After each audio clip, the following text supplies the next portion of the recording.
మాకు మనసు లేదు, మాకు ఫ్యామిలీ లేదు, మాకు పిల్లలు లేరా? మరి ఎందుకు మాట్లాడుతున్నావు? అలాంటి బూతులు ఎందుకు మాట్లాడుతున్నావు? నీ వైసీపీలో నీలాగా మహిళలు చాలా మంది ఉన్నారు కదా, వాళ్ళు ఎవరిని ఏమనుకుండా నిన్ను మాత్రం ఎందుకు అంత ఘోరమైన మాటలు ఈ రోజున రాష్ట్రం అంతా ఛేదరించుకుంటుంది, రాష్ట్రం అంతా అసహించుకుంటుంది? నిన్ను మాత్రం ఎందుకు? నీ వైసీపీలో ఉన్న మిగతా వాళ్ళని, ఈవెన్ భారతంలో ఎందుకు తిట్టట్లేదు? ఎవరిని? మీ పార్టీలోనే ఉన్న హోంమంత్రి వనిత గారిని ఎందుకు తిట్టట్లేదు? గతంలో సుచరిత గారిని ఎందుకు తిట్టలేదు? పుష్పశ్రీవాణి గారిని ఎందుకు తిట్టట్లేదు? అందులో చాలా మంది మహిళలు ఉన్నారు కదా, వాళ్ళందరూ వదిలేసి నిన్నెందుకు తిడుతున్నారంటే నీ నోరు మంచిది కాదు కాబట్టి, నువ్వు నోటికి ఏదో వస్తే అది వాగుతున్నావు కాబట్టి అదే మాట ఎదుటోళ్ళు అంటారమ్మా. నోరు మంచిదైతేనే కదా ఊరు మంచిది అవుతుంది. మనం నోరు ఉంది కదా అని బేబే అనుకుంటూ అందరినీ బూతులు తిట్టేసి నన్ను ఎవరు తిట్టకూడదంటే ఎలా కుదురుతుంది? ఎవరో ఒకరికి మండుతుంది, అందరూ సహించలేరు మాలాగా. ఎవరో ఒకరు కోపం వస్తుంది, షార్ట్ టెంపర్లో అలా నీ గురించి తెలిసింది ఏమైనా ఉంటే బయట పెడతారు. దానికి బాధపడకూడదమ్మా, దానికి ఏడవకూడదు. మీరు ఏది మాట్లాడినా అందరూ అడ్జస్ట్ అయ్యి ముందుకు వెళ్ళిపోవాలా? ఏం మాట్లాడుతున్నావు? ఈ బండారు సత్యనారాయణ మూర్తి భార్యను అడుగుతున్నా డైరెక్ట్ గా. వాళ్ళ భార్య కూడా ఎందుకమ్మా? వాళ్ళ భార్య నిన్ను ఎప్పుడు ఏమనలేదు, వాళ్ళ భార్య ఎప్పుడు రాజకీయాల గురించి మాట్లాడలేదు, వైసీపీలో ఉన్న వాళ్ళు ఎవరైనా విమర్శించలేదు. వాళ్ళ భార్యని ఎందుకు లాక్కొస్తావు ఇందులోకి? నీకులాగా అందరూ నోరు పారేసుకోరు అందరి మీద. నువ్వంటే అందరి మీద మాట్లాడిన గలీజ్ మాటలన్నీ మాట్లాడతావు నువ్వు. అందుకని ఎవరైనా కోపం వచ్చిన వాళ్ళు తిడతారు. కానీ నీకు బండారు సత్యానందం గారి భార్యకి నక్కకే నాగలోకి అనుకున్నంత తేడా ఉంది. ఆవిడ ఎందుకమ్మా ఈ విషయంలోకి లాక్కొస్తున్నావు? ఏ రోజైతే నీ మొగుడు ఇలా మాట్లాడాడని తెలిసిందో చెప్పు తీసుకొని నువ్వు కొట్టుంటే మళ్ళీ ఇంకొకసారి నీ మొగుడు ఇలాంటి మాటలు మాట్లాడు. ఎందుకు మాట్లాడడం? ఆయన ఎందుకు తిట్టాడు? ఊరికే నువ్వు ఇంట్లో ఉండి పిల్లల్ని బాగా చూసుకుంటూ నీ మంత్రివర్గంలో ఆ పనులు, ఆ శాఖలో ఉన్న పనులన్నీ నువ్వు నీ మానాన్ని నువ్వు చేసుకుంటూ వెళ్ళిపోతుంటే నేను తిట్టాడా? ఆయన తిట్టడం నేను సమర్థించట్లే. ఆయన ఏదో అన్నాడు, నాకు తెలుసు నువ్వు పలానా గెస్ట్ హౌస్ అని ఏ రకరకాల మాటలు మాట్లాడాడు. ఆ మాట్లాడిన దానికి ఆయన ఆధారాలు చూపించగలిగితే ఆయన మాట్లాడాలి. ఆధారాలు ఆయన దగ్గర లేనప్పుడు మాట్లాడటం తప్పు, నేను కూడా ఖండిస్తాను. ఆయన మాట్లాడిన ప్రతిదానికి ఆధారం ఉందనుకో. ఇప్పుడు ఎగ్జాంపుల్కి జగన్ గారు ఉన్నారు, ఆయన అక్రమాస్తులు సంపాదించాడు, జనం తనం దోచుకున్నాడు, ఆయన దొంగ అనొచ్చు, తప్పలేదు. ఎందుకంటే ఆయన మీద 11 ఛార్జ్షీట్లు ఉన్నాయి, 38 కేసులు ఉన్నాయి, 16 నెలలు జైల్లోకి వెళ్ళి వచ్చాడు. ఆయన ఎవరో దొంగ అంటారని మనం బాధపడకూడదు. మనం తప్పు చేసినప్పుడు ప్రజలు అంటారు, మనం తప్పు చేయకుండా అంటేనే మనం బాధపడాలి. ఈ రోజున చంద్రబాబు నాయుడు గారు తప్పు చేయకుండా లోపల పెట్టారు కాబట్టి ప్రపంచవ్యాప్తంగా ప్రజలందరూ బాధపడుతున్నారు. అలాగే రోజా గారి మీద బండారు సత్యానందరావు గారు ఏవైతే వ్యాఖ్యలు చేశారో దానికి ఆయన దగ్గర ఆధారాలు ఉన్నాయనుకో, మనం బాధపడి మనం ఏడిచిన ఉపయోగం ఉండదు.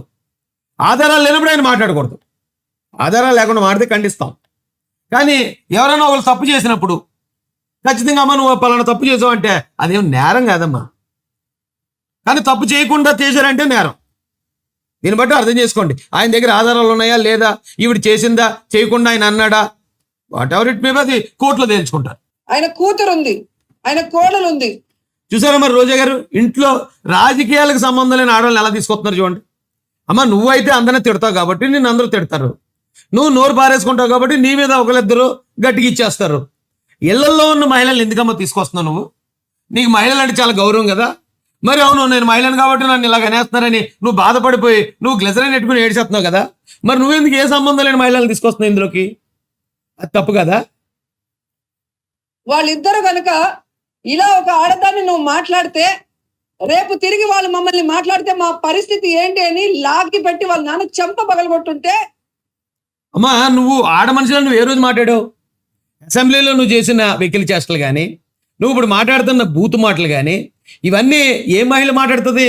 ఆడవాళ్ళు ఎవరు మాట్లాడతారమ్మా? నువ్వు ఆడ మనిషిని చెప్పుకోవడం ద్వారా మహిళలందరినీ అవమానపరుస్తున్నావు. నువ్వు మహిళలు వేరు, రోజా గారు వేరు.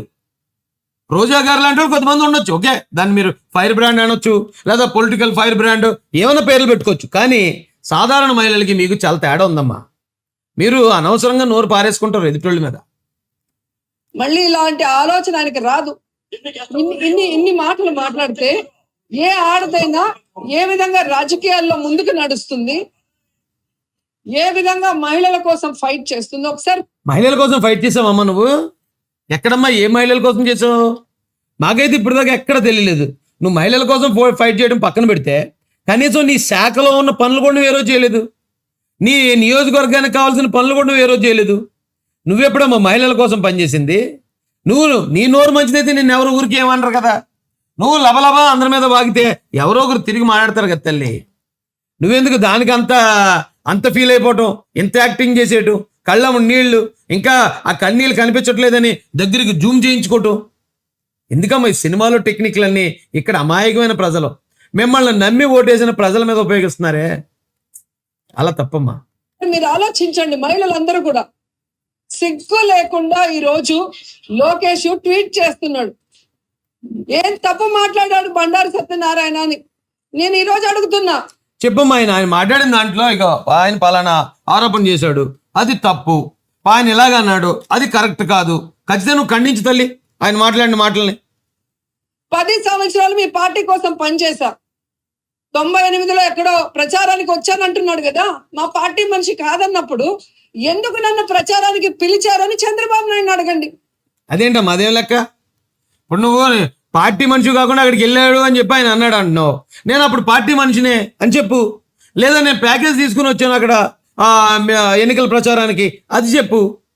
అంతేగాని వెళ్ళి చంద్రబాబు నాయుడు గారిని అడగమంటే ఇది ఎక్కడి వరకు న్యాయం అమ్మ? ఇది నువ్వు ఎందుకు వెళ్ళావు? ఆ పార్టీ మనిషి కాదన్నాడు, పార్టీ మనిషిని నిరూపించుకో. లేదు ఆ ఏ ప్యాకేజ్ తీసుకుని వెళ్ళానని నిరూపించుకో, అప్పుడు తెలిసిపోద్ది. కానీ వెళ్ళి చంద్రబాబు నాయుడు గారిని అడగాల? నా క్యారెక్టర్ బాగలేనప్పుడు ఎందుకు ఈ అమ్మాయి ప్రచారం మనకు పంపించేయండి అని ఎందుకు మాట్లాడలేదని అడుగుతున్నా. మా ఇక్కడ నువ్వు చెప్పాల్సింది నా క్యారెక్టర్ మీద ఏ మచ్చ లేదు, నేను ఏ తప్పు చేయలేదు, అయినా కూడా నన్ను ఇలాగ అన్నాడు అనాలి. కానీ అవును ఓకే నా క్యారెక్టర్ బాగలేదు అన్నప్పుడు మరి మీరు ఎందుకు చేయించుకున్నారు అంటావేంటి? అలా అంటే నీకు నువ్వే నీ క్యారెక్టర్ని బ్యాట్ చేసుకున్నట్టు వస్తుంది కదా అర్థం. ఇప్పుడు ఈ వీడియో చూసిన ప్రజలకు అదే కదా అర్థం అవుతుంది.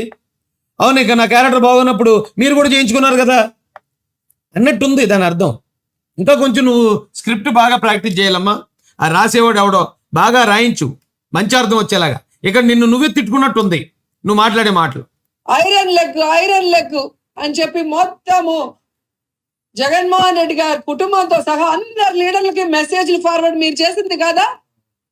అవేమీ పట్టించుకోకుండా జగన్మోహన్ రెడ్డి గారు విజయమ్మ నన్ను కన్న కూతురులాగా, జగనన్న సొంత చెల్లెల్లాగా నన్ను ఆశీర్వదించి, అవునమ్మా అవును, సొంత చెల్లెల్ని తెలంగాణ తరిమేసి, సొంత తల్లిని తెలంగాణ తరిమేసి నిన్ను మాత్రం సొంత చెల్లెల్లో చూసుకుంటాడు. ఎంత గొప్పడమ్మా బాబు జగనన్న.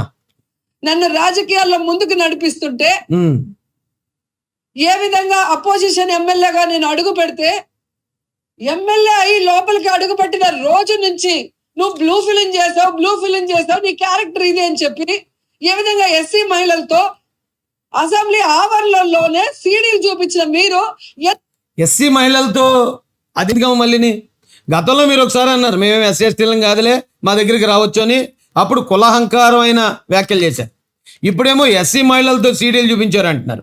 ఆ ఎస్సీ మహిళలు చూపింతే ఏంటి, ఓసీ మహిళలు చూపింతే ఏంటి, మరో మహిళలు చూపింతే ఏంటి? అది నిజమా కాదా చెప్పాలని వచ్చి వాళ్ళు ఎవరో నీ మీద ఆరోపణ వేశారమ్మా, బ్లూ ఫిల్మ్లో యాక్ట్ చేశారు అన్నారు. నేను ఎక్కడ యాక్ట్ చేశాను తమ్ముంటే దానికి ఏమైనా సాక్ష్యాలు చూపించండి అనాలి. అంతేగాని నేను యాక్ట్ చేశాను అనే విషయం ఎస్సీ మహిళలతో ఎందుకు చెప్పించారంటారు ఏంటి? అంటే ఓసీ మహిళలు వచ్చి అమ్మ నువ్వు బ్లూ ఫిల్మ్లో యాక్ట్ చేశారంటే ఒప్పేసుకుంటావా? ఇదేం లెక్క? ఇదేం మాటలు అసలు నాకు అర్థం కాలేదు. నేను యాక్ట్ చేయలేదండి అని చెప్పాలి, నువ్వు ఖండించాలి దాన్ని. నా మీద బ్లూ ఫిల్మ్ యాక్ట్ చేశారు అంటున్నారు, వాళ్ళ మీద నేను పరువు నష్టం దావేస్తాను అనాలి. అది తప్పు అయితే, వాళ్ళు చెప్పింది తప్పు అయితే. అంతేగాని నువ్వు ఏమి మాట్లాడకుండా వాళ్ళు ఎందుకు చూపించారు మీరు చూపించాలి కానీ అంటే చూసేవాళ్ళకి అది నిజమేమో అనుకుంటారమ్మా. ఎప్పుడైతే నిన్ను బ్లూ ఫిల్మ్లో యాక్ట్ చేశారని చెప్పి కొంతమంది వ్యాఖ్యలు చేసినప్పుడు నువ్వు పరువు నష్టం దావా వేయలేదో, అప్పుడే ఒకవేళ నువ్వు యాక్ట్ చేసిన ఏమన్నా వాళ్ళ దగ్గర ఆధారాలు ఉన్నాయేమో, అందుకే నువ్వు కోర్టుకు వెళ్ళలేదేమో అనే ఆలోచన అనుమానం ఆంధ్ర ప్రజలకు కలుగుతుంది.